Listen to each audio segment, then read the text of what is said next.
It's been described as Malaysia's political Game of Thrones. 94-year-old Prime Minister Mahathir Mohamad's sudden resignation, only to be reinstated by the King, was widely seen as yet another spat with his designated successor Anwar Ibrahim. But before long, Mahathir and Anwar united again in an attempt to form a new government, only to find themselves both on the outside looking in as someone else. Muhyiddin Yassin was sworn in as Malaysia's 8th Prime Minister.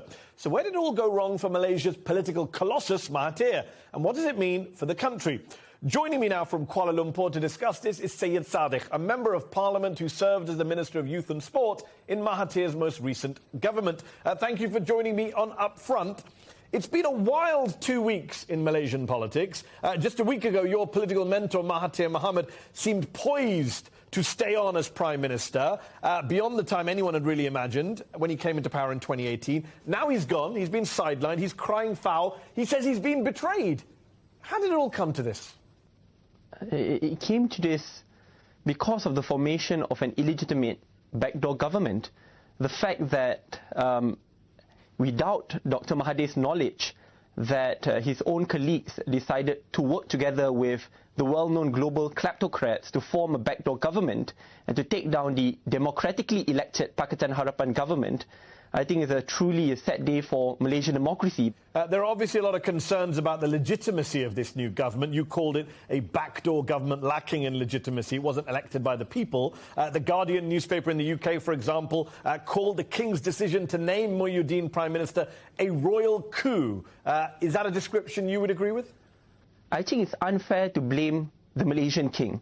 The reality is the leaders who currently claim government came in the wrong fashion, where they presented the wrong numbers to the Malaysian King.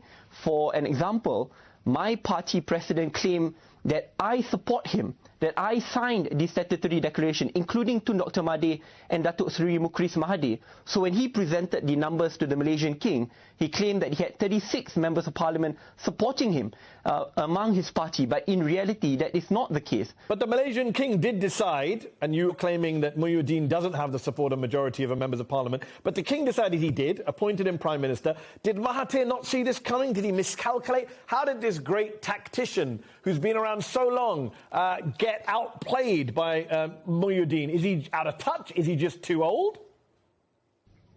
I think it's just wrong for their side to claim that Dr. Mahathir was the architect of this move. And that's exactly what they wanted to do. They said that this move in the end is to protect Tun Dr. Mahathir Mohamad from continuous attacks from his own partners like Datuk Seri Anwar and DAP.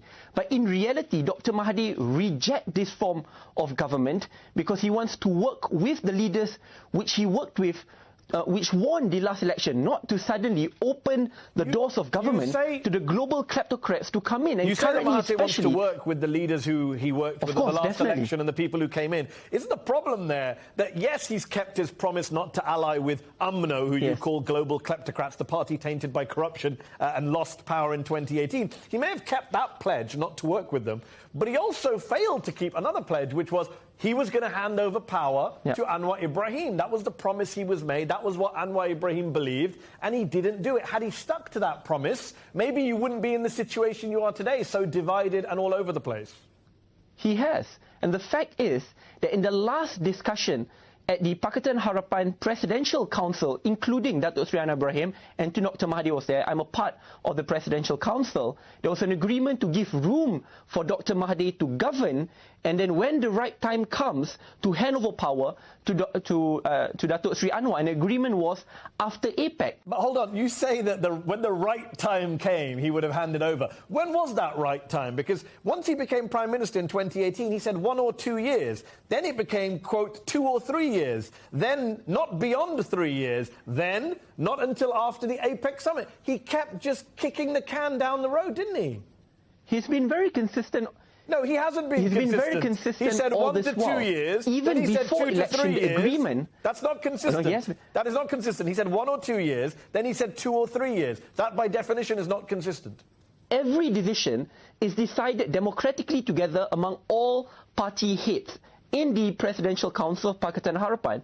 And the agreement which we had last Friday, last 2 Fridays, is for Dr. Mahathir to govern and to leave after APEC and hand it over to Datuk Sri Anwar. And we agreed as a consensus. Unfortunately, this consensus was not listened to, and in the end, that there are other parties out there who are unwilling and unhappy, and as a consequence, subvert Malaysian democracy. You say Malaysian democracy has been subverted because a coalition government was formed in a back room without an election. But wasn't Mahathir about to do the same thing last week himself? He was going to form a new coalition that would have maybe sidelined Anwar Ibrahim, and that wouldn't have been a coalition that was picked by the people.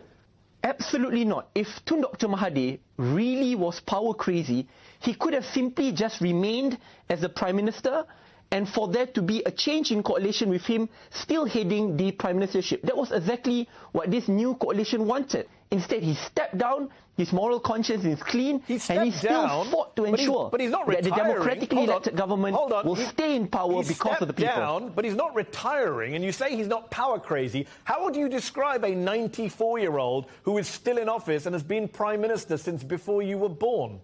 Because at that point in time, he was given the opportunity to lead this new undemocratically elected coalition. He was given a chance. He rejected it. He didn't want to be a part of the so-called grand architect.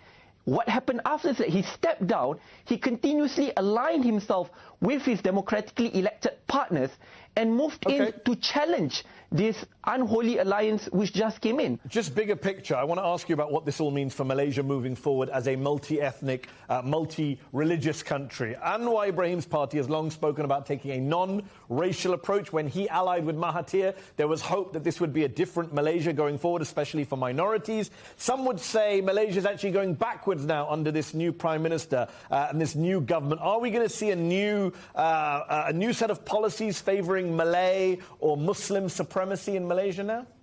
We'll have to wait. It's not just about race-based policies. If you also see there's a lack of good racial composition or unity in this new government, which I think will be bad for Malaysia. Coming back to my question about discrimination, in December 2018, when your government was discussing signing a UN convention to eliminate racial discrimination, tens of thousands of Malaysians took to the streets in your country to oppose that move because they didn't want any disruption of the preferential treatment that they get as Malays. When tens of thousands of people take to the streets saying they support discrimination, that's a problem for your country, isn't it? Exactly, and that's why we need to address it gradually but surely. Under Dr. Mahathir, it was the most diverse cabinet in Malaysian history. We had a lot more women representation. The Deputy Prime Minister was Datuk Sri Wan Azizah. A lot of the key cabinet portfolios were run by women. We had a lot more ethnic representation of ethnic minorities. Isn't the problem, though, that the undemocratic coalition, as you call it, is led by a Prime Minister who says he's Malay first rather than Malaysian back in 2010, and yet he's a senior member of your party. This is not somebody in your opposing party. This is a member of your party and was on your side until the other day. You can't just disown him now. Mehdi, he is like a father to me. One of the reasons why I joined politics was because of him. He was one of the persons who spoke up against the global kleptocrats, who was sacked by his party for speaking up against the global kleptocrats. I joined his party as one of the co-founders. My mother was threatened. She was a teacher and she was threatened by the government then. I lost my job, Mandy, as a researcher and as a lecturer. My whole family was threatened. So much money was awarded to me if I decided to join the global kleptocrats then.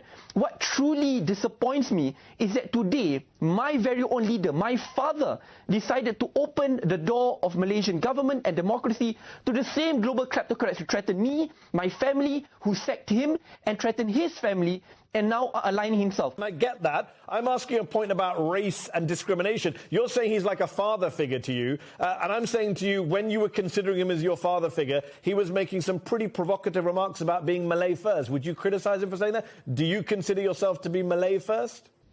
I'm always a Malaysian first, but I think it's not wrong for me to be proud of my race, and it is important for me to ensure that especially those who are underprivileged, coming from poor family backgrounds, deserve to be helped and assisted, which unfortunately today are majority Malay.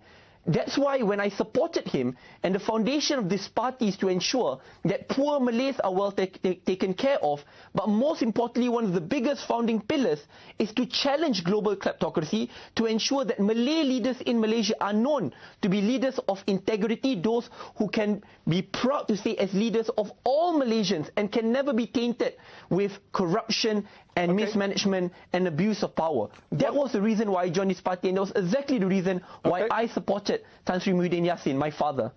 Syed Saddiq, we'll have to leave it there. Thank you for joining me on Upfront. Thank you very much, Mehdi.